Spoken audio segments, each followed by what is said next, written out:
আসসালামু আলাইকুম। খুলনা টকিং বুকের পক্ষ থেকে আমি মোহাম্মদ আলামিন। আজ আপনারা শুনবেন এগাথা ক্রিস্টির হারকিউল পোয়ারোট কাহিনী অবলম্বনে দ্য ডাবল ক্লু। এগাথা ক্রিস্টি ছিলেন একজন ইংরেজি লেখক।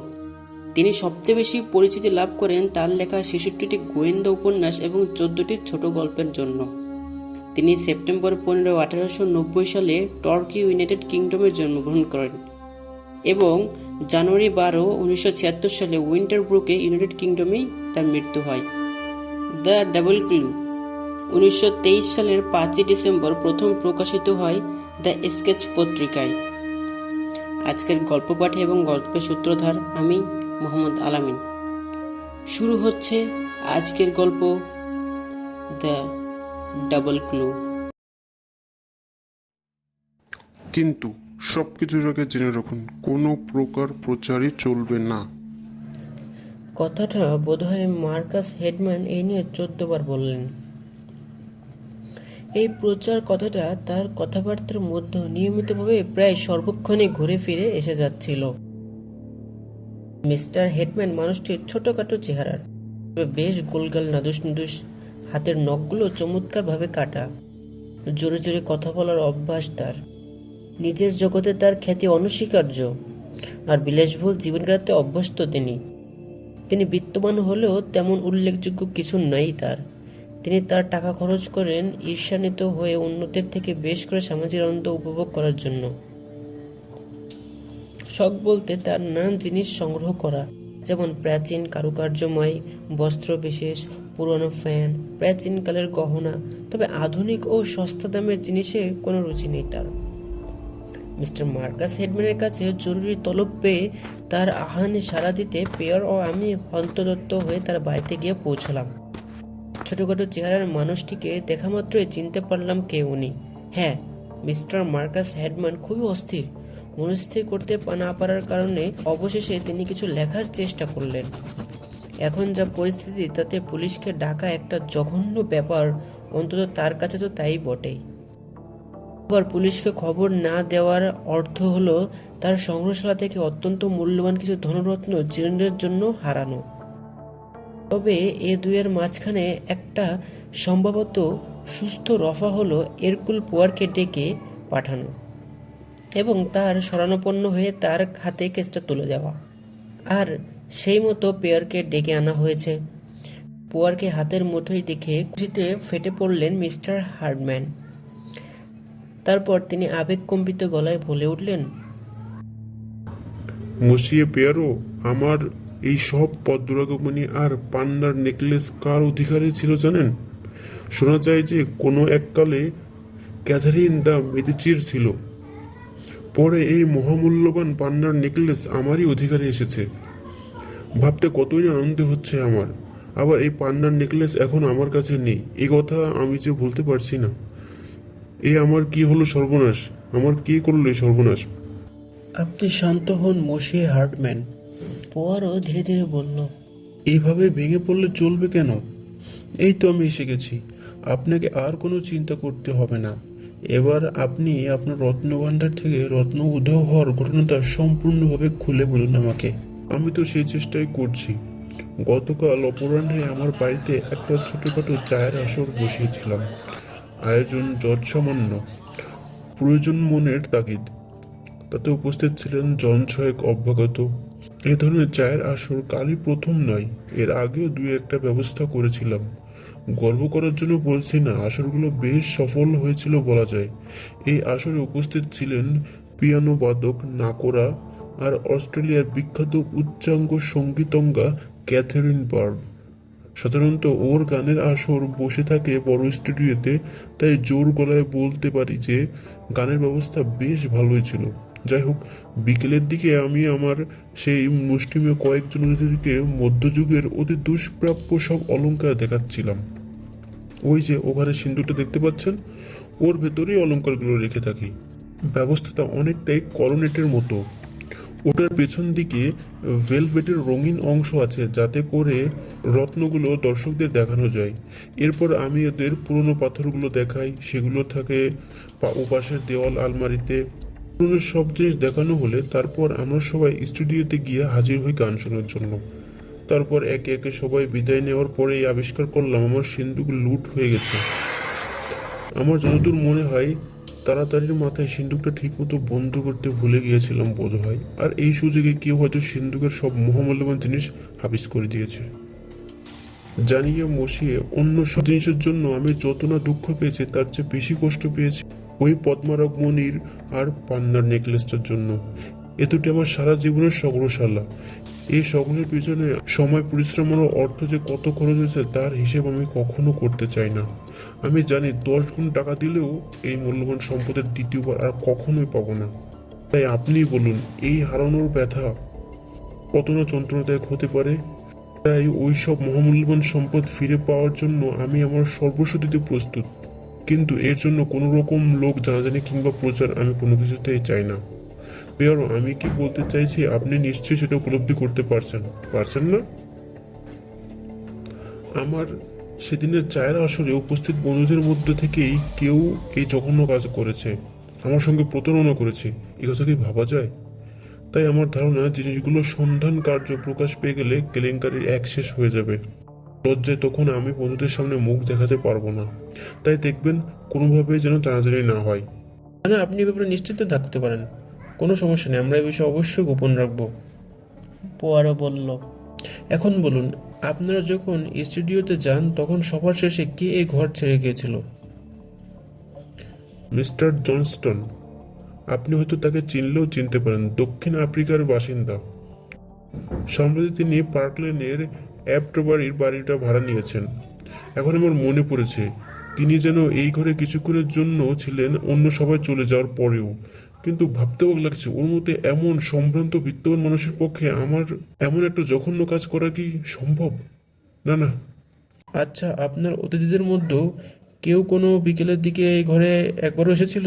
কি মনে হয়? দাঁড়ান, কি বললেন? আরো একজন কেউ? হ্যাঁ হ্যাঁ, মনে পড়ছে, এবার আমার মনে পড়েছে। আমি জানতাম ওর আপনার কাছ থেকে এরকম একটা প্রশ্ন আশা করছিলাম। হ্যাঁ, যা বলছিলাম, একজন কেন অতীতের মধ্যে কম করে 3 জন দ্বিতীয়বার ঘরের ভিতরে এসেছিল। তারা হলেন Count Saint Ferrarsoff, Mister Bernard Parker এবং লেডি রানকর্ন। ঠিক আছে, এবার ওদের কথা বলুন। হ্যাঁ শুনুন, প্রথমে কাউন্টেস রসকফের প্রসঙ্গে বলি। ইনি খুবই আকর্ষণীয় রুশ মহিলা, রাশিয়ার অভিজাত পুরনো বনেতি বংশের মেয়ে। সম্প্রতি তিনি এদেশে এসেছেন। ভদ্রমহিলা অনেক আগেই চায়ের আসর থেকে আমাকে বিদায় সম্ভাষণা জানিয়ে চলে এসেছিলেন। তাই যখন ফিরে আবার ওকে এই ঘরে আমার সংগৃহীত পাতার ক্যাবিনেটের দিকে তন্ময় হয়ে তাকিয়ে থাকতে দেখলাম, আমি তখন খুবই আশ্চর্য হয়ে যাই। এই প্রসঙ্গে আপনি যদি আমার মতামত জানতে চান তাহলে বলি, শুনুন। এই ব্যাপারটার কথা যতই ভাবছি ততই একটা সন্দেহ জাগছে আমার মনে। কেন, আপনি আমার সঙ্গে একমত নন? হ্যাঁ, অত্যন্ত সন্দেহজনক। এ ব্যাপারে পরে আলোচনা করা যাবে। এবার অন্যদের কথা শুনতে চাই। পোয়ারো উদ্গ্রীব হয়ে রইল অন্যদের সম্পর্কে কিছু তথ্য জানবার জন্য। ঠিক আছে, তাহলে শুনুন এবার। পার্কার এই ঘরে আবার ফিরে এসেছিল কেবল ছোট্ট একটা বক্স নিয়ে যেতে। কিন্তু মজার ব্যাপার কি জানেন, এই বক্সটাই আমি আবার লেডি রানকর্নকে দেখানোর জন্য অত্যন্ত ব্যগ্র হয়ে বসেছিলাম। তা এই লেডি রানকর্ন মহিলাটি কে জানতে পারি?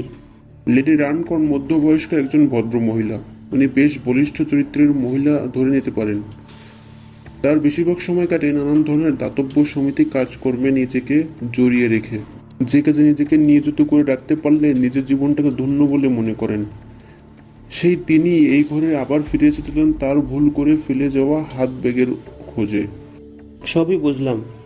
অতএব দেখা যাচ্ছে আমরা 4 জন সম্ভাব্য সন্দেহজনকে পাচ্ছি। রুশ কাউন্টেস, ওই ইংরেজ লেডি, দক্ষিণ আফ্রিকার মিলেনিয়ার আর বার্নার্ড পার্কার। ভালো কথা, কে মিস্টার বার্নার্ড পার্কার? মিস্টার হার্টম্যানের মুখটা হঠাৎ কালো হয়ে উঠতে দেখে মনে হলো পোয়ারের প্রশ্নে বিব্রত বোধ করছেন তিনি। উনি মানে একজন যুবক। আমতা আমতা করে তিনি বললেন, মানে আমার পরিচিত একজন যুবক সে। আমি এরকম ভেবে দেখেছি। পুয়ারো গম্ভীর গলায় জবাব দিল। এই মিস্টার পার্কার লোকটি কি কাজ করেন জানেন আপনি? ওই যে বললাম, বয়সে তরুণ, সম্ভবত কোনো কাজ করে না, ওই ভেসে ভেসে বেড়ানো আর কি। এর বেশি আমি কিছু বলতে পারবো না। এমন একজন যুবক আপনার বন্ধু হয়ে উঠল কি করে জানতে পারি?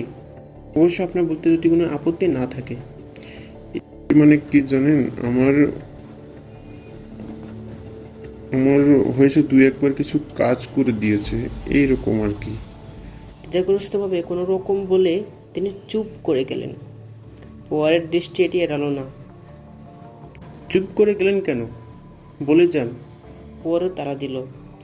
হার্ডম্যান বেশ ক্লান্ত হয়েই পেরোর দিকে তাকালেন। পেরো পার্কারের প্রসঙ্গে তুলে আনতেই শুরুতে তাকে একটু বেকায়দায় ফেলে দিয়েছিল।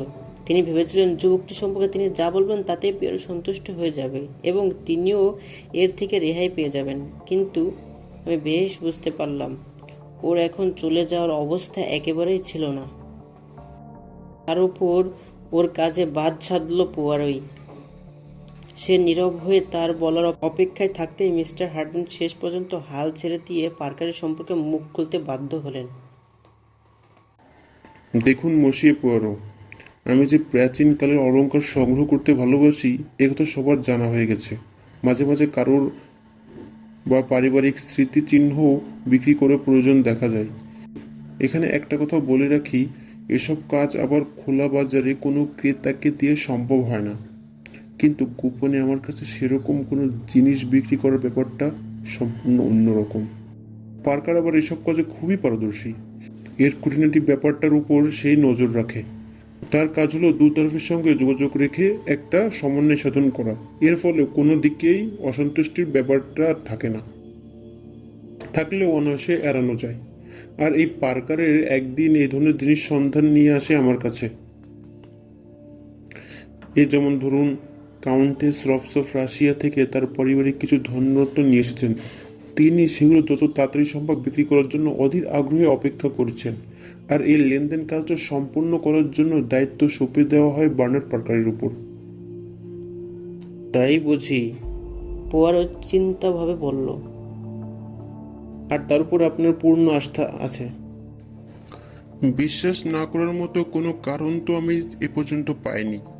মিস্টার হার্ডম্যান, এবার বলুন, এই চারজনের মধ্যে আপনি ঠিক কাকে সন্দেহ করছেন? আরও কি প্রশ্ন করেছেন আপনি? আমি তো আপনাকে আগেই বলেছি ওরা সবাই আমার বন্ধু, তাই আমি ওদের কাউকেই সন্দেহ করি না। আর যদি করতে হয় তাহলে আমি সবাইকে সন্দেহ করব। না, আমি আপনার সঙ্গে একমত হতে পারলাম না। সবাই নয়, এই চারজনের মতো কোনো একজন তো আপনি সন্দেহ করেন। তবে কাউন্টেস রসকফ নন, মিস্টার পার্কারও নন। এবার বলুন, রেডি রনকর্ন নাকি মিস্টার জনস্টন? মুশিপেরও দেখছি আপনি আমাকে একেবারে কোণঠাসা করে ফেলেছেন। সত্যি তাই, আমি একটুও বাড়িয়ে বলছি না। হার্ডম্যান বললেন, তবে একটা কথা আপনাকে বলে রাখি, এই ব্যাপারে কোনো রকম কেলেঙ্কারি ঘটুক সে আমি একেবারেই চাই না। লেডি রানকর্ন ইংল্যান্ডের প্রচুর প্রাচীন এক বংশের সন্তান। তবে একটা ব্যাপার অত্যন্ত দুর্ভাগ্যজনকভাবে হলেও সত্যি, ওর ঠাকুমা লেডি ক্যারোলিন একবার একটা খুবই দুঃখজনক ঘটনার সঙ্গে জড়িয়ে পড়েন।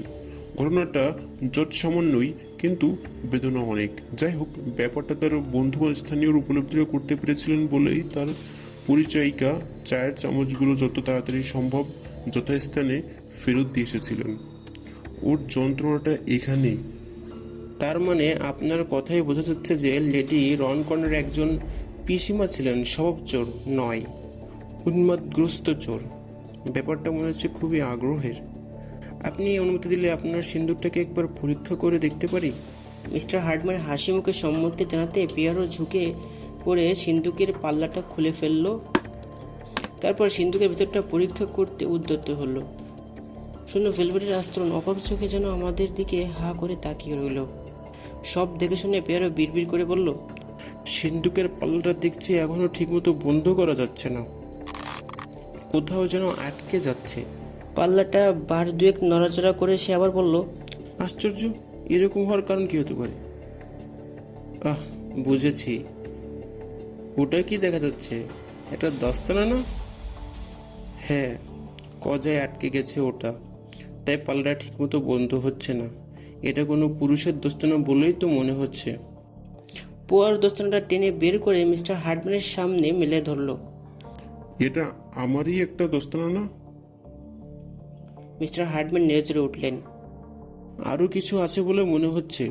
পেয়ারো হেড হয়ে খুব সতর্কতার সঙ্গে সিন্দুকের মেঝে একটা ছোট জিনিসের মতো তুলে ধরলো। সেটা কালো চামড়ার একটা সিগারেটের কেস। আর এটা তো আপনারই সিগারেট কেস। মিস্টার হার্টম্যান চিৎকার করে উঠলেন। আপনার না? না, ওগুলো আপনার নামে অধ্যক্ষর নয়, বিশ্বাস হচ্ছে না। ঠিক আছে, নিজের চোখেই না দেখুন। এই বলে পোয়ারো সিগারেটের কেসটা তুলে ধরে তাতে দুটি মনোগ্রাম করা অঙ্কিত প্ল্যাটিনামে মিনে করা অক্ষরের প্রতি মিস্টার হার্টম্যানের দৃষ্টি আকর্ষণ করলো। হার্টম্যান সিগারেট কেসটা নিয়ে উল্টো পাল্টে ভালো করে নিরীক্ষণ করতে থাকলেন। আপনি ঠিকই বলেছেন। শেষ পর্যন্ত পোয়ারোর কথায় সায় দিল মিস্টার হার্টম্যান। এটা অনেকটাই আমার মতো, কিন্তু অধ্যক্ষর দুটি একেবারে অন্যরকম। একটা ইংরেজি বি আর একটা পি। হাই ঈশ্বর, এ দেখেছি পার্কারের। হ্যাঁ, সেরকমই মনে হওয়া সম্ভব। পোয়ারো বলল। ওকে বেশ অসতর্ক যুবক বললেই চলে, বিশেষ করে দর্শনতা যদি তার হয়তো কথাই নেই এক্ষেত্রে, তাহলে ধরে নিতে হবে ডাবল ক্লু, দুটি সূত্র। বার্নার্ড পার্কার, হার্টম্যান বিড়বিড় করে বললেন। ওকে স্বস্তি না পাওয়া গেল। ভালো কথা পেওয়ারও। আমার রত্নগুলো উদ্ধার করার জন্য সব দায়ভার আপনার উপর ছেড়ে দিলাম। আপনি যদি মনে করেন পার্কারই প্রকৃত অপরাধী, তাহলে আপনি ওকে পুলিশের হাতে তুলে দিন। আমার কোনো আপত্তি নেই এখানে। আমরা একসঙ্গে মিস্টার হার্টম্যানের বাড়ি থেকে বেরিয়ে এসে রাস্তায় নামলাম। রাস্তায় নেমে পেয়ারও আমাকে উদ্দেশ্য করে বলল। দেখো বন্ধু, প্রথমে হার্ডম্যানের কথাই ধরা যাক। ভদ্রলোকের কাছে উপাধিওয়ালার জন্য এই আইন আর সাধারণ মানুষের জন্য আর এক আইন। আমি কিন্তু এখনো নিশ্চিত হতে পারিনি বন্ধু, তাই আমি সাধারণেরই দলে। আর এই তরুণটি সাধারণ পর্যায়ে পড়ে বলেই তার জন্য আমার সহানুভূতি রয়েছে পুরোপুরি। সমস্ত ব্যাপারটাই বড় অদ্ভুত ঠেকছে, তাই না? এই যেমন ধরো, মিস্টার হার্ডম্যান সন্দেহ করেছেন লেডি বার্নার্ডকে, আবার আমি সন্দেহ করছি রুশ কাউন্টেস আর মিস্টার জনস্টনকে। আর মজার ব্যাপার হলো, যাকে সব সন্তানের বাড়ি রাখা হয়েছিল সে সাধারণ মানুষ পার্কারই হলো আমাদের আসল অপরাধী। তা অন্য দুজনকে তুমি সন্দেহ করেছিলে কেন, আমি জানতে চাইলাম। বুঝলো না বন্ধু, ব্যাপারটা এতই সহজ সরল যে ভেবে দেখো একবার।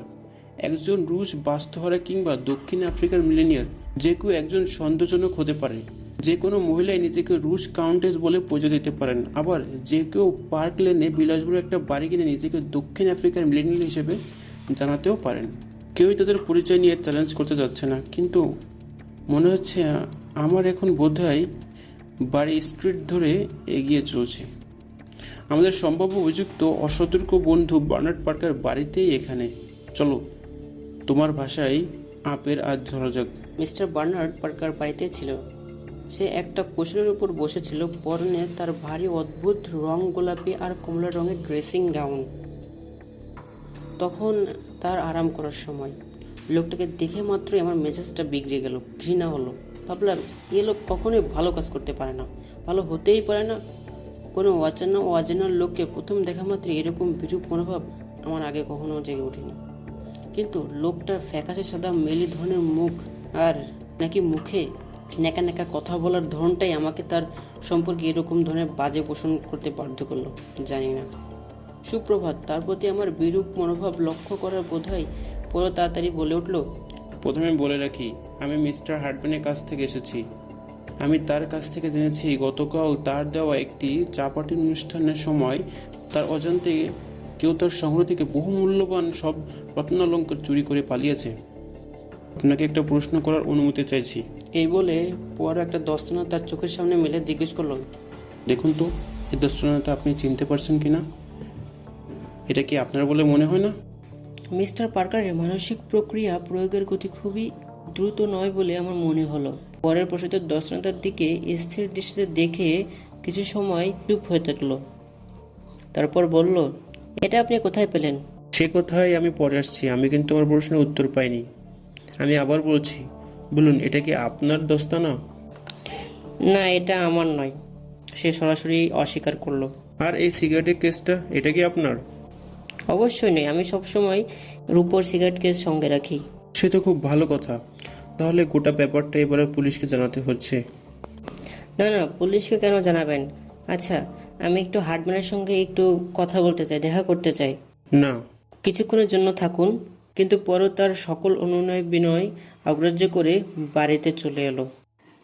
আমরা মিস্টার পার্কারকে আজ সারা দিন সারা রাত চিন্তার সাগরে ডুবিয়ে রেখে চলে এলাম। সে এখন ভাবুক, যত খুশি ভাবুক। কি বলো হেস্টিংস? মুখে একটা অদ্ভুত তৃপ্তির শব্দ করে পেয়ারও বলে উঠল, এরপর কি ঘটে আগামীকাল দেখা যাবে, কি বলো? কিন্তু আগামীকাল পর্যন্ত আর আমাদের অপেক্ষা করতে হলো না। তার আগেই একটা আভাস পাওয়া গেল হার্ডম্যানের ওই মামলার ব্যাপারে। বিকালের দিকে বোঝা গেল ভয়ঙ্কর একটা ঝড় উঠতে যাচ্ছে। আগে থেকে কোনো খবর না দিয়েই আমাদের ঘরের দরজাটার উপর যেন প্রবল একটা ঝড় আছড়ে পড়লো, আর সেই ঝড় সামলাতে না পেরে দরজা খুলে গেল। দেখতে পেলাম একটি ছায়ামূর্তি, যার মাথায় একটা টুপি শোভা ছিল, দেখতে অনেকটা সামুদ্রিক ঈগলের মতো। হঠাৎ সেই ছায়ামূর্তি আমাদের দিকে প্রশ্ন করলো, কি পেয়ারো, আপনি কি করছেন? আপনি বেচারা ওই দুধের শিশুটিকে অপরাধী হিসেবে চিহ্নিত করছেন। এ অন্যায়, এটা কলঙ্ক ভরা। ওর মতন সৎ ছেলের গায়ে অযথা কলঙ্কের কাদা ছিটানো। আমি ওকে বেশ ভালো করেই চিনি। এটা অত্যন্ত অপমানকর। ও নেহাতি একটা মুরগির ছানা, আবার একেবারে মেষপক্ষ বলতে পারেন। এ হেন ছেলের পক্ষে কোনো কিছু চুরি করা অসম্ভব। ও যদি কিছু করেও থাকে তা আমার জন্য করেছে। আপনি কি ভেবেছেন আমি শুধু স্ট্যাচুর মতন দাঁড়িয়ে ওকে দেখব? নিঃশংসের মতন জবাই করবেন, ওকে শহীদ করে দেবেন, তাই হতে দেব? ঠিক আছে, বলুন ওই সিগারেট কেসটা ওর কিনা? পুরো কালো চামড়ার কেসটা মেলে ধরে ভদ্রমহিলার চোখের সামনে। হ্যাঁ, আমি বেশ ভালো করেই জানি যে এটা ওরই, কিন্তু তাতে কি হয়েছে? আপনি কি ওটা ওর ঘরে পেয়েছেন? আমরা সবাই ওই ঘরেই ছিলাম। হয়তো তখন ওর পকেট থেকে অসাবধানতাবশত ওটা পড়ে গিয়ে থাকবে। আমার অত্যন্ত এরকমই ধারণা। মুশকিল হচ্ছে কি জানেন, আপনারা পুলিশের লোকরা রক্তক্ষয়ীদেরও থেকেও খারাপ। আর এই দস্তানাটা? কি করে জানবো? একটা দস্তানা অন্য আর একটি দস্তানার মতো দেখতে, তফাতের কথা বলুন। এটা যে ওরই কি করে বুঝবো?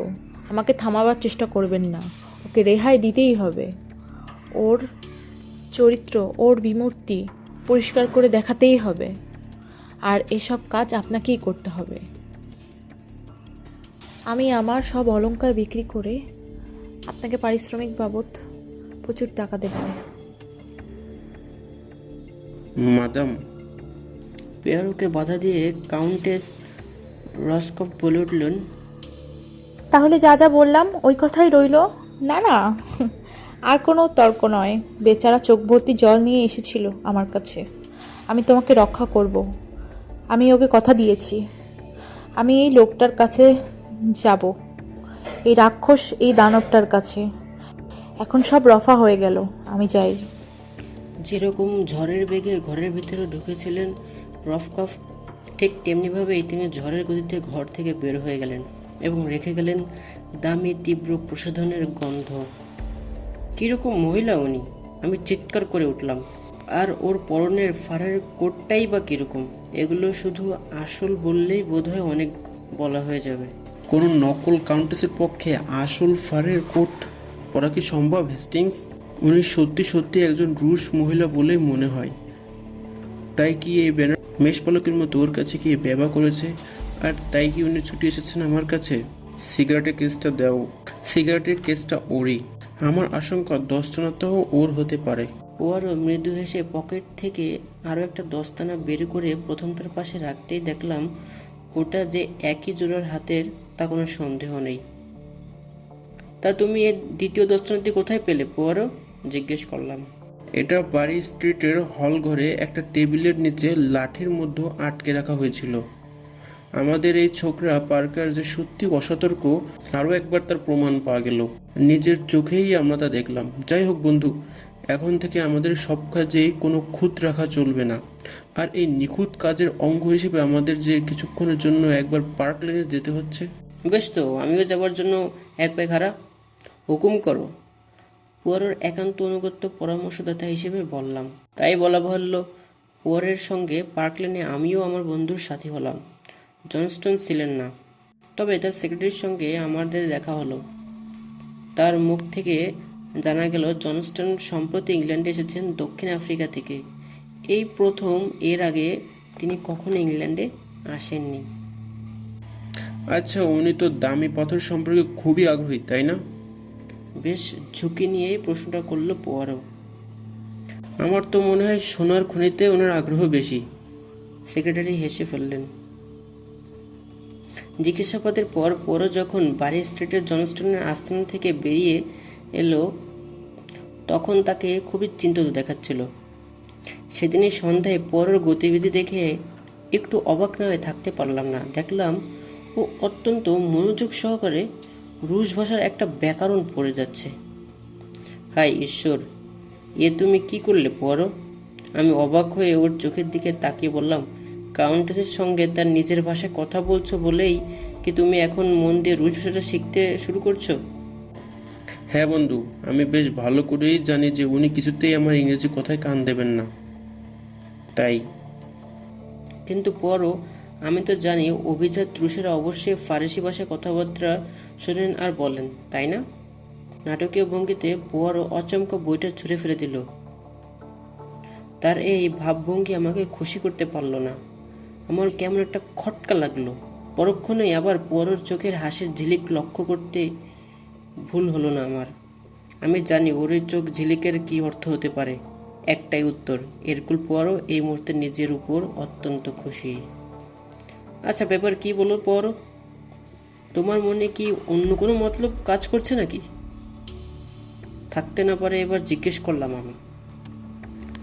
সম্ভবত কাউন্টেস রুশ কিনা এ ব্যাপারে তোমার মনে কি একটু সন্দেহ জেগে রয়েছে, আর তাই কি তুমি যাচাই করে নিয়ে যাচ্ছ? আরে না না, উনি যে একেবারে একজন খাঁটি রুশ তাতে আমার বিন্দু মাত্র সন্দেহ নেই। বেশ, তাহলে এটা কি? এই মামলায় যদি তুমি নিজেকে জড়াতে ইচ্ছুক থাকো তাহলে আমি তোমাকে উপদেশ দেব, রুশ ব্যাকরণের প্রথম পাঠ থেকেই শুরু করো হেস্টিংস। এর থেকে তুমি অভূতপূর্ব সাহায্য পাবে। এই বলে সে হেসে উঠল। তারপর আর একটা কথাও বলল না। মেঝের উপর থেকে বইটা তুলে আমি একটু অবাক হয়ে পাতা উল্টাতে থাকলাম। কিন্তু হায় কপাল, পরের মন্তব্যের মাথা মুন্ডু আমি কিছুই বুঝতে পারলাম না। পরদিন সকালে কোনো খবর এলো না, তবে তার জন্য বন্ধুকে কোনোভাবেই চিন্তিত হতে দেখলাম না। প্রাতরাশের সময় সে কেবল বলল, সকালেও একবার মিস্টার হার্টম্যানের সঙ্গে দেখা করতে যাব, ওর সঙ্গে আমাকেও যেতে হবে। সেখানে গিয়ে আমরা মিস্টার হার্টম্যানকে তার বাড়িতেই পেয়ে গেলাম। আগের দিনের চেয়ে আজ সকালে তাকে বেশ শান্ত মেজাজেই দেখতে পেলাম। আমাদের দেখে উদ্গ্রীব হয়ে জিজ্ঞেস করলো, কোনো খবর আছে মসিয়ে পেয়ারো? পরও তার হাতের এক টুকরো কাগজ ধরিয়ে দিয়ে বলল, এই কাগজে যার নাম লেখা আছে সেই আপনার রত্নালঙ্কার চুরি করেছে। কেসটা কি এখন পুলিশের হাতে দেব, নাকি এ ব্যাপারে পুলিশকে না জানিয়ে আমি আপনার স্বর্ণলঙ্কার উদ্ধার করব? কি চান আপনি? মিস্টার হার্টম্যান কাগজটার উপর এক দৃষ্টিতে তাকিয়ে থাকতে গিয়ে ঘটনার আকস্মিকতায় বাক্যহারা হয়ে পড়েন। অবশ্য একটু পরে স্বস্তি ফিরে পেলেন তিনি। এটা খুবই অবাক করে দেওয়ার মতো ব্যাপার। হ্যাঁ, আমি অবশ্যই চাইবো কোনো রকম কেলেঙ্কারি যেন এর সঙ্গে না জড়াই। আমি আপনাকে এই কাজের তদন্তের সব ভার আপনার উপর ছেড়ে দিয়েছিলাম পোয়ারো। আমার বিশ্বাস আপনি আপনার বুদ্ধি বিবেচনায় কাজটা খুবই সুষ্ঠুভাবে করেছেন, আর আমার সুনাম অক্ষুণ্ণ রাখবেন। মিস্টার হার্টম্যানের বাড়ি থেকে বেরিয়ে আমাদের প্রথম কাজ হলো একটা ট্যাক্সি ধরা। একান্ত চলন্ত ট্যাক্সি থামিয়ে পরও কার্লটনে যাবার জন্য হুকুম করলো। সেখানে পৌঁছে সে কাউন্টেস রফকফ এর খোঁজ নিতে থাকলো। কয়েক মিনিটের মধ্যেই আমাদের লেডির সুইটে পৌঁছে দেওয়া হলো। তিনি আমাদের সঙ্গে দেখা করতে ছুটে এলেন। তার শরীর থেকে চমৎকার ঝলমলে পোশাকের এক ঝিলিক দিচ্ছিল। তাতে আমার চোখ ঝলসে যাওয়ার মতো উপক্রম হলো। পরও তিনি চিৎকার করে উঠলেন, তাহলে আপনি কি সফল হয়েছেন? বেচারা ওই দুধের খোকাটকে আপনি তাহলে শেষ পর্যন্ত বাঁচাতে পারলেন পেয়ারো? মাদাম লা কমতেসি, আপনার প্রিয় বন্ধু মিস্টার পার্কার, তার গ্রেপ্তার হওয়ার সম্ভাবনা যেমন আগে ছিল না, এখনও নেই। সত্যি আপনি ভয়ঙ্কর চালাক পেয়ারো। শুনেছি বেটেদের নাকি গাটে গাটে বুদ্ধি লুকিয়ে থাকে। আপনি তার উদাহরণ। তারপর এত তাড়াতাড়ি কাজটা যেভাবে শেষ করলেন, তা ভাবা যায় না। অপূর্ব। উচ্ছ্বাসিত হয়ে উঠলেন। অপরপক্ষে আমি যে মিস্টার হার্টম্যানের কথা দিয়েছি তার সমস্ত রত্নালঙ্কার আজই উদ্ধার করে নিয়ে আসবো। তাই কি? হ্যাঁ, তাই ম্যাডাম। আমি অত্যন্ত বাধিত হব যদি আপনি আর এক মুহূর্ত দেরি না করে ওগুলো আমার হাতে তুলে দেওয়ার ব্যবস্থা করেন। এই যে আমি আপনাকে কাজটা সরাবার জন্য তাড়া দিচ্ছি, তার জন্য খুবই দুঃখিত, কিন্তু তারা না দিয়ে থাকতে পারলাম না, কারণ আমি ট্যাক্সি দাঁড় করিয়ে এসেছি। ট্যাক্সিটা ছেড়ে দিতাম, কিন্তু না, ভাবলাম সোজা আঙ্গুল দিয়ে যদি ঘি না ওঠে তাহলে তো আঙ্গুল একটু ব্যাকা করাই ভালো। অর্থাৎ স্কটল্যান্ড ইয়ার্ডে যেতে হবে। আর আমরা বেলজিয়াম মানুষরা আবার একটু মিতব্যয়িতা অভ্যাস করে থাকি। ওদিকে কাউন্টেস একটা সিগারেট ধরিয়েছিলেন। বেশ কিছুক্ষণ তিনি নীরবে বসে ধোঁয়ার রং করতেই ব্যস্ত রইলেন, তার দৃষ্টি সরাসরি পরের চোখের দিকে। এরপর হাসি ফেটে পড়লেন কাউন্টেস। তারপর তিনি ধীরে ধীরে উঠলেন, গুটি গুটি পায়ে একটা দেওয়ালের আলমারির সামনে গিয়ে একটা ড্রয়ার টেনে তার ভেতর থেকে একটা কালো সিল্কের হাত ব্যাগ তুলে নিলেন। তিনি সেটা আলতো করে পরের দিকে ছুড়ে দিলেন। ওর কণ্ঠস্বর এবার কথা বলার সময়ও একবারে হালকা আর অকম্পিত শোনালো। সেটা কিন্তু অপর দিকে ভীষণ অপচয়। কাউন্টেস বলল, আর সেটা করতে গেলে দুর্ভাগ্যবশত অনেক টাকার দরকার। শালের ভেতরটা আপনার দেখার প্রয়োজন নেই। অবশ্যই ঠিক আছে ওটার মধ্যে। উঠে দাঁড়ালো পোয়ারো।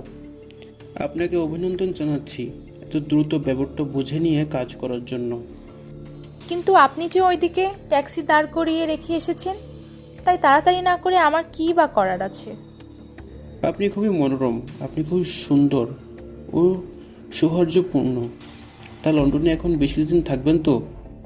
জানতে চাইল পোয়ারো। তা মনে হয় না। আমার এখানে না থাকার কারণ আপনি। হ্যাঁ, আপনি। আমি দুঃখিত, পোয়ারো অতি বিনয়ের সঙ্গে বলল, এর জন্য আমি আপনার কাছ থেকে ক্ষমা চাইছি। সম্ভবত আবার আমাদের দেখা কোথাও না কোথাও হতে পারে, আমি তাই আশা করি। কিন্তু আমি চাই না আপনাকে ভয় পাই। আমার এই কথায় আপনি যেন ভুল বুঝবেন না পেয়ারো। এ কথা বলে আমি বরং আপনাকে খুবই সম্মান জানালাম। জানেন তো, কেউ যদি কেউকে ভয় করে তার অর্থ তাকে শ্রদ্ধা করে। তাই তো ভয়ের আরেক নাম শ্রদ্ধা। এই দুনিয়ায় খুব কম লোকই আছে যাদের আমি ভয় করি। বিদায় তাহলে পেয়ারো। শেষ দিকে কথা বলতে গিয়ে কাউন্টেসের গলার স্বর কেমন ভারী হয়ে গেল, কেঁপে কেঁপে উঠতে থাকলো। বিদায় না, মাফ করবেন, একটু দাঁড়ান। পোয়ারো পকেট থেকে সিগারেটের কেসটা বের করে তার মাথাটা জোর টেনে বলতে থাকলো, কথায় কথায় আমি দিতে ভুলেই গেছিলাম, এই নিন আপনার সিগারেটের কেসটা। মাথা হেড করে পোয়ারো এবার কাউন্টেসকে সে চামড়ার কালো কেসটা ফিরিয়ে দিতে গেল, যেটা আমরা সিন্ধুকের ভেতর থেকেই পেয়েছিলাম। সেটা ফেরত নিতে গিয়ে কাউন্টেসের মধ্যে কোনো ভাবান্তর লক্ষ্য করলাম না, কেবল একটু ভ্রু যা কেঁপে উঠতে গেল এবং বিড়বিড় করে তাকে বলতে শোনা গেল, ও হ্যাঁ, বুঝেছি। সত্যি কি ভয়ঙ্কর মহিলা। সে দিয়ে নামতে নামতে পোয়ারো সাংঘ্রে বলে উঠল, হ্যাঁ, মহিলার মতো মহিলা বটে। কেমন নির্বিকার, নিরুত্তাপ, কোনো তর্ক করা নেই, কোনো রকম বাধা দেওয়া নেই, এমনকি কোনো ধাপ্পা দেওয়ারও চেষ্টা করা হয়নি। মাত্র একবার কাগজটার উপর চোখ বুলে নিয়েই সমস্ত ব্যাপারটা যেন হৃদয়গম করে নিলেন। ওর ওই সুন্দর ভাব ভঙ্গিমা দেখে যে মহিলা পরাজয়কে এইভাবে সামান্য হাসির মধ্য দিয়ে গ্রহণ করতে পারেন, তিনি অনেক অনেক দূর পর্যন্ত এগিয়ে যেতে পারবেন। আমি আবার বলছি, মহিলাটি ভয়ঙ্কর। দেখে নিও, ওর স্নায়ু ইস্পাতের মতো কঠিন। উনি হঠাৎ নীরব হয়ে গেল। পরও তুমি যদি তোমার যাতায়াতের ব্যাপারে একটু রাশ টানতে পারো, তাহলে কোথায় যাচ্ছ সেদিকে নজর দিতে পারবে, তাহলে সেটা খুবই ভালো হয়। যাই হোক, এখন বলো, তুমি প্রথম সন্দেহ করলে কাউন্টেসকে কখন? বন্ধু, ওই দস্তানা আর সিগারেটের কেসটা দেখেই ডাবল ক্লু। এই দুটি সূত্রই আমার চোখ খুলে দিয়েছে বলা যায়। আর সেই সঙ্গে ব্যাপারটা আমাকে দারুণ চিন্তায় ফেলে দিয়েছিল। বার্নার্ড পার্কারের পক্ষে দুটি প্রমাণ এত সহজে ফেলে দেওয়া সম্ভব ছিল, কিন্তু এটা হতে পারে চরম অসতর্কতার কারণে। আবার দেখো, ওভাবেই অন্য কেউ যদি ওকে জড়াতে চায়, তাহলে আমি বলতে পারি একটা প্রমাণই যথেষ্ট, সিগারেটের কেস নয়তো দস্তানা। আমি আবার বলছি, একসঙ্গে দুটি সূত্র কখনোই নয়। তাই এর থেকে আমার মনে একটা সন্দেহের জন্ম করলো, এবং দুটি সূত্রের একটা কখনোই পার্কারের হতে পারে না। প্রথমে আমার ধারণা হয়েছিল সিগারেটের কেসটা ওই দস্তানার নয়, পরে আমি ভেবে দেখলাম উল্টোটাই। তাহলে প্রশ্ন হলো, সিগারেট কেসটা কার? প্রথমে লেডি রনটনের নাম ধরা যাক। সব দিক দিয়ে বিবেচনা করে দেখলাম উনি যে নন এটা খুবই পরিষ্কার। তবে কি মিস্টার জনস্টন? তাও সম্ভব যদি তিনি মিথ্যা পরিচয় দিয়ে থাকেন। আমি তার সেক্রেটারির সঙ্গে আলোচনা করে বুঝলাম সব ব্যাপারটাই কাচের মতো স্বচ্ছ পরিষ্কার। মিস্টার জনস্টনের অতীত খুব পরিষ্কার, তার মধ্যে আড়াল করার মতো কিছুই ছিল না। তবে তবে কি কাউন্টেসি? আমার কাছে খবর ছিল রাশিয়া থেকে কিছু দামের পাথরও রত্ন এনেছিলেন। সেক্ষেত্রে ধরে নেওয়া যেতে পারে দরকার ছিল শুধু অন্য পাথরগুলো সেটা থেকে খুলে মিশিয়ে ফেলা। এর ফলে সেগুলো শনাক্ত করা খুবই কষ্টসাধ্য হয়ে পড়ত। ধরা যাক একটা সূত্র দস্তানা, পার্কারের একটা দস্তানা ওই দিন বিকেলে নেওয়া তার পক্ষ থেকে খুবই কঠিন ছিল না, এবং পরে এটা সিন্দুকের ভিতরে চালান করে দেওয়াটাও খুবই কঠিন ছিল না। কিন্তু অপরদিকে তিনি নিজের সিগারেট কেস নিশ্চয়ই ওখানে ফেলে রাখতে চাইবেন না। কিন্তু আমি প্রশ্ন করলাম, যদি কাউন্টেসের সিগারেট কেস হয় তাহলে BRP অধ্যক্ষর মানে কি ছিল কেন?